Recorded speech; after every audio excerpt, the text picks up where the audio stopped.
Hello दोस्तों, मैं आशीष गुप्ता आज आपको लेक्चर 2 में स्वागत करता हूं। आज का लेक्चर है आइडियल सॉल्वेबिलिटी पैरामीटर पे। हम देखेंगे इस लेक्चर में कि आइडियल सॉल्वेबिलिटी पैरामीटर होता क्या है।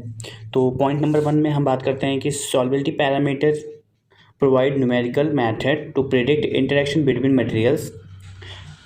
सेकंड है आपका use for the estimation of the whether substances will dissolve in another substance और नॉट। थर्ड वन है if value of solubility parameter are same then we can say that one substance is soluble in another substance. Two type of solubility parameter, Hildebrand solubility parameter और Hansen parameter solubility parameters। कहने का मतलब ये है कि जैसे मान लीजिए कि किसी सॉल्वेंट की वैल्यू जो है, सॉल्वेंट की जो वैल्यू वो 1 आ रही है और सॉल्यूट की वैल्यू 1 होगी, तभी वो चीज़ उसमें डिजॉल्व होगा, अदरवाइज वो डिजॉल्व नहीं होगा। और अगर मान लीजिए सॉल्यूट और सॉल्वेंट का जो वैल्यू है वो डिफरेंट आ रहा है तो वो किसी भी कीमत पे सॉल्युबल नहीं होगा। तो हिल्डेब्रांड ने इसको प्रेजेंट करने के लिए एक न्यूमेरिकल मेथड दिया है। आइए आगे डिस्कस करते हैं इसके बारे में। तो पहला है यहाँ पे Hildebrand solubility parameter. It is a ability to liquid to act as a solvent. It is given by Joel H. Hildebrand in 1936. The solubility parameter is numerical value that indicate a relative solvency behavior of specific solvents. It is derived from the cohesive energy density of the solvent, which is termed in derived from the heat of vaporization. जैसे कि आप जानते हैं कि कोई भी molecule जो होता है, कोई भी जो एटम होता है, वो कई सारे अणुओं से मिलके, एटम से मिलके बने होते हैं। ठीक है, तो इनके बीच में एक फोर्स अप्लाई होता है, इनके फोर्स बीच में एक फोर्सेस लगता है। तो इस फोर्स को क्या बोलते हैं हम? कोहेसिव फोर्स बोलते हैं। तो इसी कोहेसिव फोर्स को, इसकी जो और इसको रिमूव करने की, अगर इसको तोड़ने के लिए, मान लीजिए इसके बीच में जो पार्टिकल को क्लोज करने के लिए कोहेसिव फोर्स लग रहा है, तो उसको डिटैच करने के लिए, उसको हटाने के लिए जो एनर्जी लगेगी वो कहलाती है कोहेसिव एनर्जी। तो इस तरीके से हम कह सकते हैं कि जो पार्टिकल्स को रिमूव अलग अलग करने के लिए जो हमारी फोर्स लग रही है, उस फोर्स को ही का स्क्वायर रूट ही कहलाता है हमारा हिल्डेब्रांड सॉल्वेबिलिटी पैरामीटर, जिसको हम डिनोट करते हैं HI हिप डेल्टा के नाम से। यहाँ पे एक इक्वेशन दी हुई है। इस इक्वेशन में हम देख सकते हैं कि कोहेसिव एनर्जी ये है आपका ECOH, और इसे हम रूट C के नाम से भी डिनोट करते हैं।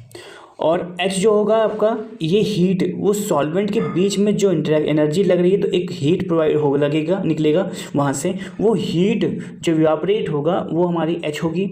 R होगा गैस कांस्टेंट, T टेम्परेचर होगा, और V जो होगा आपका मोलर वॉल्यूम होगा। तो इस तरह से हम देख सकते हैं कि कोई भी सॉल्वेंट कि अगर कोहेसिव एनर्जी कितनी लग रही है, उसको ब्रेक डाउन करने में कितना पार्ट यूज़ कर रहा है, उसके हेल्प से हम इस इक्वेशन को यहाँ अप्लाई करके उसका निकाल सकते हैं। उसकी जो रेंज आएगी, अगर सॉल्वेंट की और सॉल्यूट की सेम आएगी तो हम ये कहेंगे कि ये सॉल्युबल है, और अगर ये डिफरेंट आता है तो हम ये कहेंगे कि ये सॉल्युबल नहीं है। और इसकी SI यूनिट जो होती है, इसकी पास्कल है, जो कि प्रेशर की भी होती है। इस इक्वेशन को हैंसन जी ने भी डिस्क्राइब किया है। हिल्डेब्रांड इक्वेशन को इन्होंने 3 पैरामीटर्स में तोड़ के डिवाइड किया है, और इसमें इन्होंने क्या बोला है? The mostly widely accepted 3 component system to that in the 3 parameter system developed by Charles M. Hansen in 1966। 3 parts, कौन कौन से वो 3 पार्ट्स हैं? फर्स्ट वन है डिस्पर्सन ऑफ फोर्स कंपोनेंट, जिसे हम डेल्टा स्क्वायर D के नाम से डिनोट कर रहे हैं, यहाँ पे देखिए आप। उसके बाद सेकंड है आपका हाइड्रोजन बॉन्डिंग कंपोनेंट, जिसे हम डेल्टा स्क्वायर H के नाम से इंडिकेट कर रहे हैं। थर्ड है आपका polar moment, delta square P के नाम से हम डिनोट कर रहे हैं। इस केस से हमको एक इक्वेशन मिलेगी, delta equal to delta square D plus delta square H plus delta square P, और इस तीनों का जो वैल्यू आएगा ये हमारा कहलाता है हिल्डेब्रांड सॉल्वेबिलिटी पैरामीटर के बराबर होगा। अब देखते हैं इसको इन्होंने एक्सप्लेन कैसे किया है। इन्होंने क्या किया है? 3 कंपोनेंट लिया है, डेल्टा स्क्वायर D रखा है, H डेल्टा स्क्वायर पी और डेल्टा स्क्वायर डी रखा है। एक उन्होंने 1 सेंटीमीटर रेडियस की लिया है और इसको 1 सेंटीमीटर मान के रखते हैं। उसके बाद उन्होंने क्या बोला है कि अगर यहाँ पे देखिए आप, अगर रेडियस के अंदर आ रहा है, 1 के अंदर अगर वैल्यू आ रही है तो वो सॉल्युबल कहलाएगा। आर के बाहर अगर सॉल्बिलिटी आ रही है तो इनसॉल्युबल कहलाएगा। और अगर इसके रेडियस पे आ रही है, आर पे अगर इसके रेडियस जो ये बना हुआ है इसके रेडियस पे अगर आ रही है तो पार्शियल सॉल्बिलिटी कहलाता है। आपका नेक्स्ट टॉपिक है आपका सॉल्वेशन। सॉल्वेशन क्या होता है? The process of solvation is sometimes called dissolution. The interaction between solute and solvent molecule which lead to the stabilization of the solute species in the solution is called as the solvation. Solvation is a kinetic process and is quantified by its rate.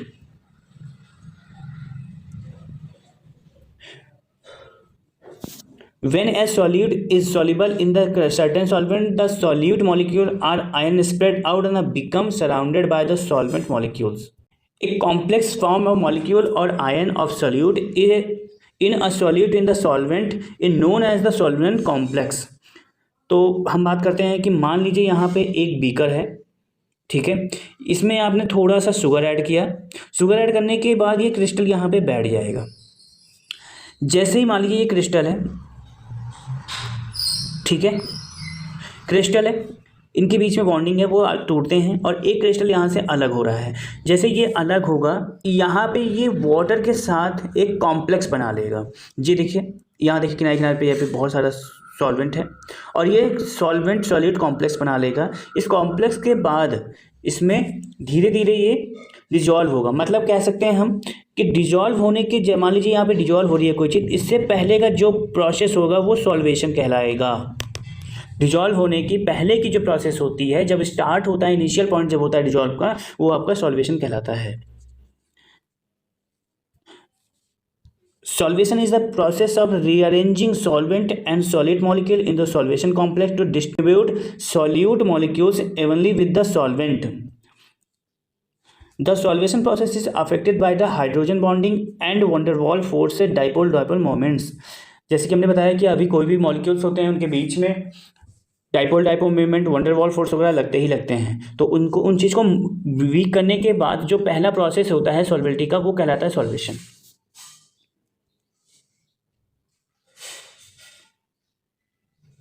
और solvation को हम दो type से कह सकते हैं। पहला होता है सॉल्वेशन जिस नॉन एक्वस सॉल्वेंट के साथ जो होता है, जैसे मान लीजिए क्लोरोफॉर्म हो गया, HCl हो गया, इसमें जब सॉल्बिलिटी करते हैं तो आपका होता है सॉल्वेशन।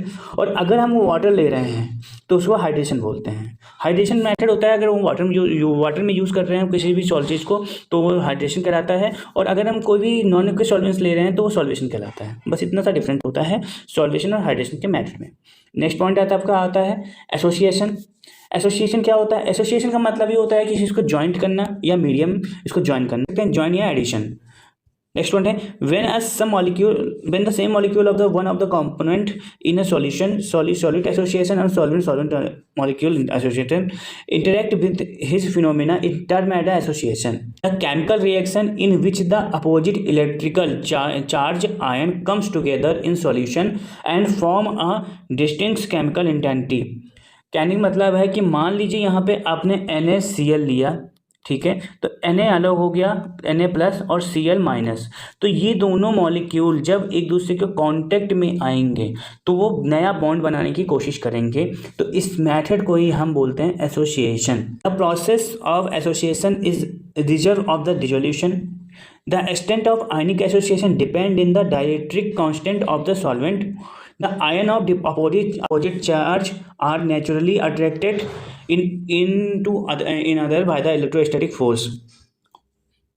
जैसे कि हम यहाँ बात कर रहे हैं NaCl की, तो NaCl और में Na प्लस और Cl माइनस अलग हो गया। HCl देख के बात कर रहे हैं तो H प्लस और Cl माइनस होगा।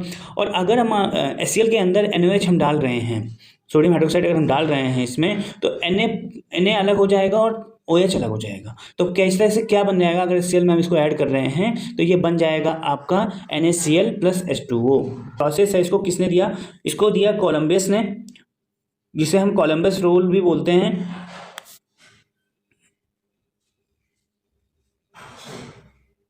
इनके हिसाब से, कोलंबस रूल के हिसाब से क्या है कि मान लीजिए Na+ और Cl- है, तो ये इसको इन्होंने Qn मान लिया और इसको इन्होंने Q2 मान लिया। तो इनके बीच में एक डिस्टेंस होगा, उस डिस्टेंस को इन्होंने R मान लिया। ठीक है, इन्होंने R मान लिया। तो इस तरह से एक फॉर्मूला तैयार होता है, F = force = Coulomb's constant = Q1 Q2 upon R²। अब ये वैल्यूज क्या होते हैं इसको देखें। Where F = force of attraction, इनके बीच में जो फोर्स लग रहा है, इनके बीच में एक फोर्स लगेगा, तो ये होता है F कहलाता है। Q और Q2 मैग्नीट्यूड इलेक्ट्रिक चार्ज है यहाँ पे, प्लस जब मैंने बताया Na+ NaCl- के dielectric constant for the medium, इसके बीच में डाइलेक्ट्रिक कांस्टेंट लगेगा, वो कांस्टेंट होगा। R² क्या होगा, R होगा आपका इनके बीच में Q1 और Q2 के बीच में जो रेडियस होगा, Q1 और Q2 के बीच में जो डिस्टेंस होगा वो होगा आपका R। और इस बेस पे इसको क्लासिफिकेशन कितने टाइप का किया गया है, इस बेस पे इसको क्लासिफिकेशन 3 टाइप का किया गया है। पहला है आपका कॉन्टैक्ट, दूसरा है आपका सॉल्वेंट शेयर्ड और तीसरा है सॉल्वेंट सेपरेटेड। ठीक है, कॉन्टैक्टेड में क्या है, contact is a work on strong electrolytes, one ion contact with each other, so firstly solute contact and then solvent cover the solutes. ठीक है, मान लीजिए Na+ और Cl- है, तो इनके बीच में कांटेक्ट लगेगा, मतलब वो एक दूसरे के पास आएंगे। ठीक है, ड्यू टू इलेक्ट्रिकल फोर्स। ठीक है, ये आपका कांटेक्ट आयन पेयर बनाएंगे और इसी को ही हम कांटेक्ट कैटेगरी में रखते हैं। सेकेंड वन आता है आपका सॉल्वेंट शेयर या सॉल्वेंट सेपरेट। इसमें क्या होता है कि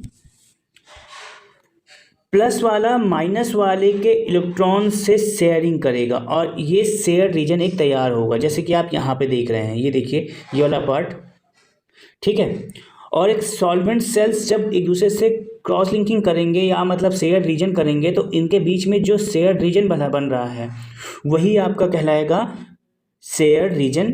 ठीक है, सॉल्वेंट सेपरेटेड या फुली सॉल्वेटेड, इसमें क्या होता है Na अपना अलग लेके चलेगा और Cl अपना अलग लेके चलेगा। इस तरह से हम देखेंगे कि इसमें दो अलग अलग सेल्स बनती हैं। Different particles of solvent cover separately in two ionic और cationic particle of the solute. ठीक है, नेक्स्ट वन बात करते हैं हम कौन कौन से फैक्टर इसमें अफेक्टेड कर सकते हैं। तो फैक्टर पढ़ने के लिए सबसे पहले हम बात करते हैं factor 1, magnitude of electrical charge proportional to association. जो इनके बीच में चार्जेस बनेंगे वो एसोसिएशन के अनुक्रमानुपाती होगा, मतलब प्रोपोर्शनल होगा। सेकेंड आपका डाइलेक्ट्रिक कांस्टेंट ऑफ मीडियम, ये 1 एसोसिएशन होगा, जितना ज़्यादा ये डाइलेक्ट्रिक कांस्टेंट बनेगा उसका आधा बनेगा एसोसिएशन होगा।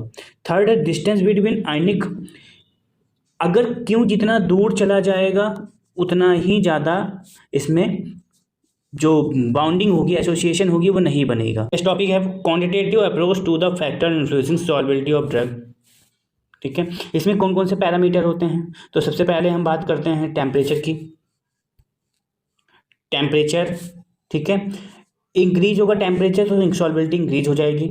नेक्स्ट वन है molecular structure of the solute, small charges जो होते हैं वो स्मॉल जो पार्टिकल होते हैं वो जल्दी डिजॉल्व हो जाते हैं। नेक्स्ट वन आपका नेचर ऑफ द सॉल्यूट, अगर पोलर सेम होगा, ठीक है, सेम सॉल्वेंट के अंदर जल्दी डिजॉल्व हो जाता है, ये आपका हो गया nature of the solute. Crystal characterization, crystals में अगर बड़े लार्ज क्रिस्टल्स होंगे तो फिर वो थोड़ा टाइम ज़्यादा लेगा और स्मॉल होंगे तो टाइम कम लेगा। Particle size of solutes, particle size जितना छोटा होगा सॉल्वेबिलिटी उतनी अच्छी होगी। नेक्स्ट वन आपका आता है पीएच, तो पीएच डिपेंड करेगा कि आपका सॉल्वेबिलिटी कैसा है और आपका सॉल्यूट कैसा है। नेक्स्ट वन है common ion effect. Common ion effect में भी हम ये देखेंगे कि जो कॉमन आयन इफेक्ट होता है वो अगर जैसे कि हमने देखा NaCl है, या फिर उसमें Na+ है या Cl- है, HCl है, कुछ भी है, मतलब उसमें हम देखेंगे कि उसका जो आयनिक इफेक्ट है वो बहुत ज़्यादा डिपेंड करता है सॉल्युबिलिटी को लेके। थर्ड है effect of complex formation. Complex जितना अच्छा बनेगा फॉर्मेशन उसमें सॉल्युबिलिटी उतनी अच्छी बनेगी, ठीक है। नेक्स्ट वन आपका आता है effect of surfactant. Effect of surfactant में हम ये देख सकते हैं कि जो भी मतलब आपका सॉल्यूट होगा, अगर अच्छे से उसमें मिसिबल हो रहा है, अच्छे अगर इफेक्ट वो शो कर पा रहा है, तो इस तरीके से आपका इफेक्ट ऑफ सॉल्युबिलिटी बहुत अच्छे से वर्क करेगा, जिसे हम सर्फेक्टेंट अलग से भी ऐड करते हैं कभी कभी। तो इस तरीके से हम इसमें देख सकते हैं कि हेड पोलर सर्फेक्टेंट हम देख रहे हैं, तो यहाँ पे हम देख रहे हैं कि यहाँ पे हेड पोलर है और टेल है सर्फेक्टेंट। यहाँ माइसेल्स बनती हैं, माइसेल के बाद प्यूरी सॉलिड कंपाउंड जो होगा वो अच्छे से एक माइसेल्स बनाने के बाद प्यूरली अच्छे से वो सॉल्युबल होने लग जाता है। तो इस तरीके से हम देखते हैं कि सर्फेक्टेंट जो यूज़ होता है किया जाता है वो एक सॉल्युबिलिटी इंक्रीज करने के लिए अच्छा कंपोनेंट माना जाता है, अच्छा एजेंट माना जाता है। आज के लेक्चर में इतना ही, और हमारी वीडियो अगर आपको अच्छी लगी हो तो हमारे चैनल को लाइक कर दें, शेयर कर दें और सब्सक्राइब कर दें, और दोस्तों को शेयर करना ना भूलें। Thank you.